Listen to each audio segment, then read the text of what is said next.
রাজশাহীর বাঘা উপজেলার জোত কাদিরপুর গ্রামের জাহেদা বেগম গত এক যুগ ধরে ব্যাটারি চালিত ভ্যান গাড়ি চালিয়ে সংসার চালাচ্ছেন।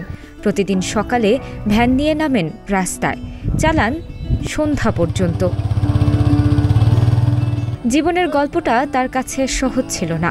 অন্তঃসত্ত্বা অবস্থায় স্বামীর ঘর ছেড়ে ফিরে আসেন বাবার বাড়ি। জন্ম দেন একমাত্র ছেলে জাহিদুল ইসলামকে। সন্তানের মুখে খাবার তুলে দিতে শুরু করেন ভ্যান চালানো। অবহেলা, চোখ রাঙানি, বৃষ্টি, রোদ সব উপেক্ষা করে লড়ে গেছেন সাহসিকতায়। সকালে 8টার দিকে বাড়াই, দুপুরে তার খাওয়া দাওয়া নাই, রাত্রের দিকে 7টার দিকে আসি স্যান্ডেল করি, 500-600 টাকা ভাড়া হয়। প্রতিদিন আয় করেন প্রায় 500 থেকে 600 টাকা। এ দিয়েই চলে পরিবারের খাবার, ওষুধ আর খরচ। তার এলাকার মানুষদের কাছে তিনি একজন সৎ, নির্লোভ, পরিশ্রমী ও ভদ্র হিসেবে পরিচিত। সহযোগী ভ্যান চালকরা জানান, জাহেদা আপা একজন হাসি খুশি মানুষ।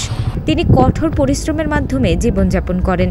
তিনি সকাল থেকে সন্ধ্যা পর্যন্ত গাড়ি চালায় এবং বাঘা থানার যেসব এলাকা আছে এবং যে আমাদের পাশে পাকুড়িয়া পানিকামড়া ঘাট আছে, এখানে সে ভাড়া মারে সন্ধ্যা পর্যন্ত।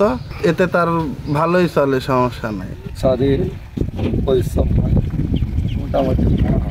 উনি অনেক দিন ধরে আমাদের সঙ্গে একসাথে গাড়ি চালাই। সকালে আসে, রাত্রিবেলায় যায়, দুপুরে কলা বিস্কুট খায়, অনেক পারিশ্রমিক করে।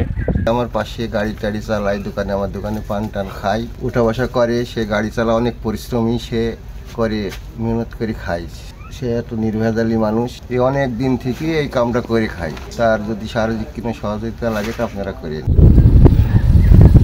তার এই অবদানের স্বীকৃতিস্বরূপ 2020 সালে উপজেলা প্রশাসনের সহযোগিতায় মহিলা ও শিশু বিষয়ক মন্ত্রণালয়ের অধীন মহিলা বিষয়ক অধিদপ্তরের পক্ষ থেকে তাকে বিশেষ সম্মাননা স্মারক প্রদান করা হয়।